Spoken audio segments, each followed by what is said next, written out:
ಘೋಷಣೆ ಮಾಡಿದ್ದಾರೆ. ಈ ಹಂತದ್ದು ಈಗ ಕಮಲ ಸೂರ್ಯ ಯಾವ ರೀತಿ ಮುಡುಕೊಂಡು ಹೋಗುತ್ತೆ ಸೂರ್ಯ, ಹಾಗೆ ಕಮಲ ಕೂಡ ಅರಳು ಮಾಡಿ ಹೋಗ್ತಾ ಇದೆ. ಬೆಲೆ ಕೂಡ ಒಣಗೋಗ್ತಾ ಇದೆ. ಮುಂದೆ ನಾನು ಬಂದು ಹೇಳಿದ್ದೇನೆ, ಮೂರಲ್ಲಿ ಒಂದು ತಿಳಿಸ್ತೀನಿ.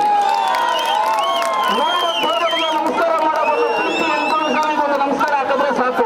100 ಜಾಗದಲ್ಲಿ ಹುಡ್ಕೋಬಹುದು, ಒಂದೇ ಜಾಗದಲ್ಲಿ. ಇವತ್ತು ಕರ್ನಾಟಕದ ರೈತರಾಗಲಿ, ಕರ್ನಾಟಕದ ಮಹಿಳೆಯರಾಗಲಿ, ಕರ್ನಾಟಕದ ಸುಧಾಕರ ಎಲ್ಲರೂ ಮಾತನಾಡಬೇಕಾಗಿತ್ತು. ಸಮಯದ ಬಿಸಿಲಲ್ಲಿ ಇರೋದ್ರಿಂದ ಅವ್ರು ಯಾರು ಕೂಡ ಮಾತನಾಡ್ತಾ ಇಲ್ಲ.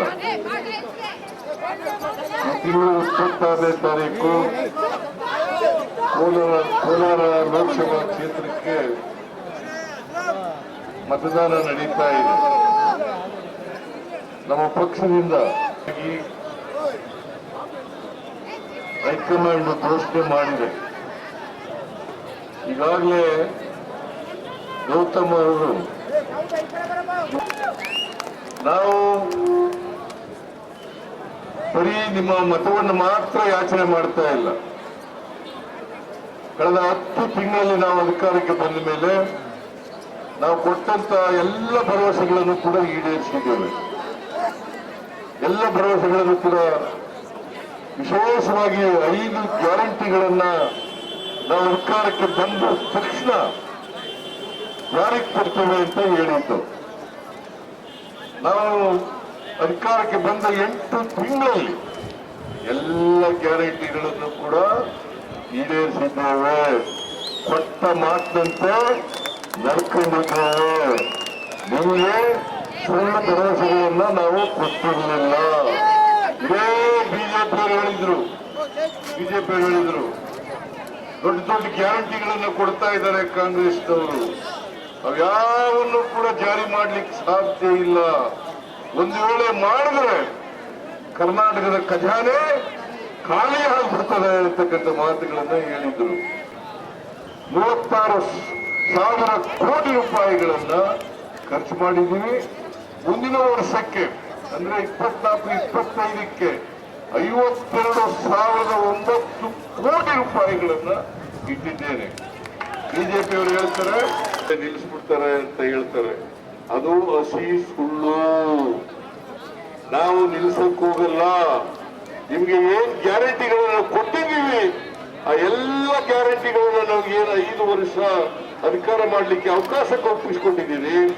5 ವರ್ಷಗಳು ಕೂಡ ಬಡವರಿಗೆ ನಾವು ಕೊಟ್ಟಿರ್ತಕ್ಕಂಥ ಎಲ್ಲ ಗ್ಯಾರಂಟಿಗಳನ್ನು ಕೂಡ ಮುಂದುವರಿಸ್ತೇವೆ.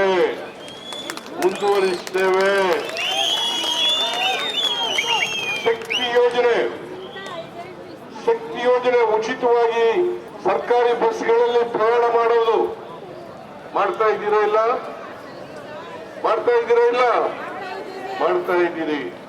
ಗೃಹ ಜ್ಯೋತಿ ಎಲ್ಲರಿಗೂ ಕೂಡ 200 ಯೂನಿಟ್ ವರೆಗೆ ಫ್ರೀ ಕರೆಂಟ್. 200 ಯೂನಿಟ್ ವರೆಗೆ ಫ್ರೀ ಕರೆಂಟ್. ಆಮೇಲೆ ಗೃಹ ಲಕ್ಷ್ಮಿ ಯಾರು ಮನೆ ಯಜಮಾನರಿದ್ದಾರೆ ಅವ್ರಿಗೆ ತಿಂಗಳಿಗೆ 2,000 ರೂಪಾಯಿ. 2,000 ರೂಪಾಯಿ.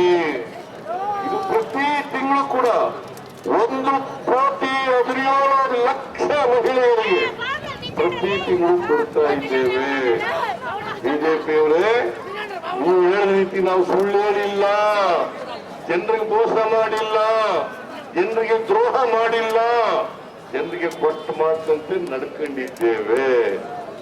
ಇದು ಗೃಹ ಜ್ಯೋತಿ, ಗೃಹ ಲಕ್ಷ್ಮಿ. ಅದಾದ್ಮೇಲೆ ಅನ್ನಭಾಗ್ಯ ಕಾರ್ಯಕ್ರಮ. ನಾನು 7 ಕೆಜಿ ಅಕ್ಕಿ ಕೊಡ್ತಾ ಇದ್ದೆ. ಈ ಬಿಜೆಪಿಯವರು ಬಂದು 5 ಕೆಜಿ ಮಾಡಿದ್ರು. ನಾನು ಮತ್ತೆ 5 ಕೆಜಿ ಕೊಡ್ತೀನಿ ಅಂತ ಹೇಳಿದೆ. ಆದ್ರೆ 5 ಕೆಜಿ ಕೊಡ್ಲಿಕ್ಕಾಗಲ್ಲ. ಅದ್ರ ಬದಲು ದುಡ್ಡನ್ನ ಕೊಡ್ತಾ ಇದ್ದೀವಿ. ಯಾಕಂತಂದ್ರೆ ಈ ಬಿಜೆಪಿ ಅವರು ಇದನ್ನೆಲ್ಲ ಮೋಸ ಮಾಡ್ಬಿಟ್ರು. ನಮಗೆ ಮೊದಲು ಅಕ್ಕಿ ಕೊಡ್ತೀವಿ ಅಂತ ಹೇಳಿದ್ರು, ಆಮೇಲೆ ಕೊಡಲ್ಲ ಅಂತ ಹೇಳಿದ್ರು. ನಾವೇನ್ ಪುಕ್ಕಟ್ಟೆ ಕೇಳಿರ್ಲಿಲ್ಲ. ಅವ್ರಿಗೆ 1 ಕೆಜಿಗೆ 34 ರೂಪಾಯಿ ಕೊಡ್ತೀವಿ ಕೊಡ್ರಿ, ಬಡವರಿಗೆ ಕೊಡ್ಬೇಕು, ಬಡವರಿಗೆ 3 ಹೊತ್ತು ಊಟ ಮಾಡಬೇಕು. ಅವರು ಯಾರು ಹಸಿರು ಮಲಗಬಾರದು ಅಂತೇಳಿ ಹೇಳಿದ್ರು. ಆದ್ರೆ ಈ ಬಿಜೆಪಿಯವರು ನಮಗೆ ಮೋಸ ಮಾಡಿ ಅಕ್ಕಿ ಕೊಡ್ಲಿಲ್ಲ. ಅದಕ್ಕೋಸ್ಕರ ಪ್ರತಿ ಒಬ್ಬರಿಗೆ ಬಡವನ್ನ ಬಿಟ್ಟುಕೊಟ್ಟಿದ್ದಾರೆ. 3 ಸ್ಥಾನಗಳ 3 ಲೋಕಸಭಾ ಕ್ಷೇತ್ರಗಳನ್ನು ಬಿಟ್ಟುಕೊಟ್ಟಿದ್ದಾರೆ. ಒಂದು ಹಾಸನ, ಇನ್ನೊಂದು ಮಂಡ್ಯ, ಇದು ಕೋಲಾರ 3ನೇದು. ಅವ್ರ ಒಳಿನ ಮಾತ್ರ ಬೆಂಗಳೂರು ಗ್ರಾಮಾಂತರಕ್ಕೆ ತಳ್ಳಿಬಿಟ್ಟಿದ್ದಾರೆ. ಅಲ್ಲಿ ನಿಂತ್ಕೊಳ್ಬೇಡಪ್ಪ, ಇಲ್ಲಿ ಸೋತ್ಬಿಟ್ಟಿಯ, ಅಲ್ಲೋಗಿ ನಿಂತು ಹೋಗಿ ಅಂತೇಳಿ ಅಲ್ಲಿ ಹೋಗಿ ನಿಲ್ಲಿಸಿದ್ದಾರೆ. ದಯಮಾಡಿ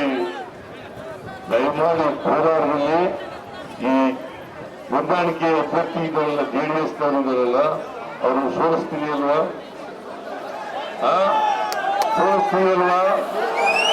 ದಯಮಾಡಿ ಸೋಲಿಸ್ಬೇಕು. JDSನವ್ರು ಏನು ಮಾಡಿಲ್ಲ. ಇವತ್ತು ನಾನು KC ವ್ಯಾಲಿ ಕಾರ್ಯಕ್ರಮದ ಯೋಜನೆ ಮೂಲಕ ಕೋಲಾರ ಜಿಲ್ಲೆಯಲ್ಲಿ ಕೆರೆಗಳನ್ನ ನೀರು ತುಂಬಿಸ್ತಕ್ಕಂಥ ಕೆಲಸವನ್ನ ಮಾಡುವಾಗ ಇದೇ ಕುಮಾರಸ್ವಾಮಿ ವಿರೋಧ ಮಾಡಿದ್ರು. ಇವತ್ತು ಕೂಡ ವಿರೋಧ ಮಾಡುತ್ತಾರೆ. ಕೋರ್ಟ್ಗೆಲ್ಲ ಅರ್ಜಿ ಹಾಕ್ಸಿದ್ರು. ಅಂಥವ್ರಿಗೆ ವೋಟ್ ಕೊಡ್ತೀರಾ?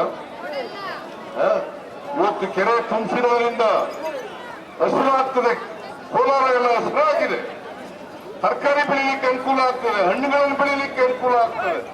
ಇದನ್ನೆಲ್ಲ ಮಾಡಿದವರು ಕಾಂಗ್ರೆಸ್ ಸರ್ಕಾರವೇ ಹೊರತು JDSನವರಲ್ಲ, ಬಿಜೆಪಿಯವರಲ್ಲ ಅಂತಕ್ಕಂಥದ್ದನ್ನು ತಿಳ್ಕೊಬೇಕಾಗ್ತದೆ.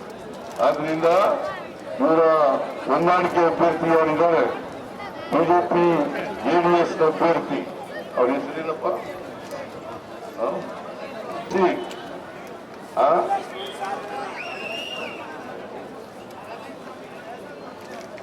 ಇವನು ನಾರಾಯಣ ಸ್ವಾಮಿ ಅವರು ನಮ್ಮ 2 ಸಾರಿ ಅವರನ್ನು ಸೋಲಿಸಿದ್ದಾರೆ.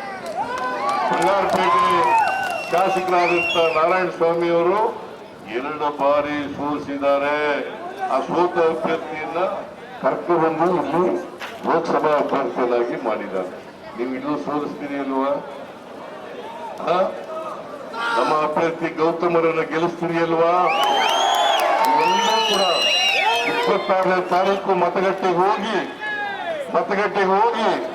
ಬಿಜೆಪಿ JDS ಅಭ್ಯರ್ಥಿಯನ್ನ ಅವರಿಗೆ ವಿರುದ್ಧವಾಗಿ ಮತ ಹಾಕಿ ಗೌತಮ್ ಅವರಿಗೆ ಆಶೀರ್ವಾದ ಮಾಡಿ ಇವರನ್ನ ಲೋಕಸಭೆಗೆ ಕಳಿಸಿಕೊಡ್ಬೇಕು ಅಂತೇಳಿ ನಿಮ್ಮಲ್ಲಿ ಅತ್ಯಂತ ಕಳಕಳಿಯಿಂದ ಪ್ರಾರ್ಥನೆಯನ್ನ ಮಾಡ್ತೇನೆ. ದಯವಿಟ್ಟು ಮಾಡ್ತೀರಾ? ಗೆದ್ದೆಟ್ಗುಲ್ಲಾಗ್ತೀರಾ? ಯಾರು ಎತ್ತಿದೆ ಅವ್ರಿಗೆ ಹುಲ್ಲಾಕ್ಬೇಕಲ್ವಾ? ಹುಲ್ಲಾಕ್ಬೇಕಲ್ಲ, ಮತ್ತೆ ನಮ್ಗೆ ಆಶೀರ್ವಾದ ಮಾಡ್ಬೇಕಲ್ಲ, ಕಾಂಗ್ರೆಸ್ಗೆ ಆಶೀರ್ವಾದ ಮಾಡ್ಬೇಕಲ್ಲ, ಕಾಂಗ್ರೆಸ್ನ ಅಭ್ಯರ್ಥಿಗೆ ಆಶೀರ್ವಾದ ಮಾಡ್ಬೇಕಲ್ಲ. ದಯವಿಟ್ಟು 26ನೇ ತಾರೀಕು ಮತಗಟ್ಟೆಗೆ ಹೋಗಿ ಆಸ್ಪತ್ರೆ ಮುಂದೆ ಪಟ್ಟಣ ಹೋಗ್ತದ್ರ ಮೂಲಕ ಗೌತಮ್ ಅವರಿಗೆ ಸಹಾಯ ಮಾಡಬೇಕು, ನಾವೆಲ್ಲರೂ ಕೂಡ ಆಶೀರ್ವಾದ ಮಾಡಬೇಕು ಅಂತೇಳಿ ನಿಮ್ಮಲ್ಲಿ ಅತ್ಯಂತ ಕಳಕಳಿಯಿಂದ ಪ್ರಾರ್ಥನೆ ಮಾಡಿ ನನ್ನ ಮಾತನ್ನು ಮುಗಿಸ್ತೇನೆ. ನಿಮ್ಮೆಲ್ಲರಿಗೂ ನಮಸ್ಕಾರ.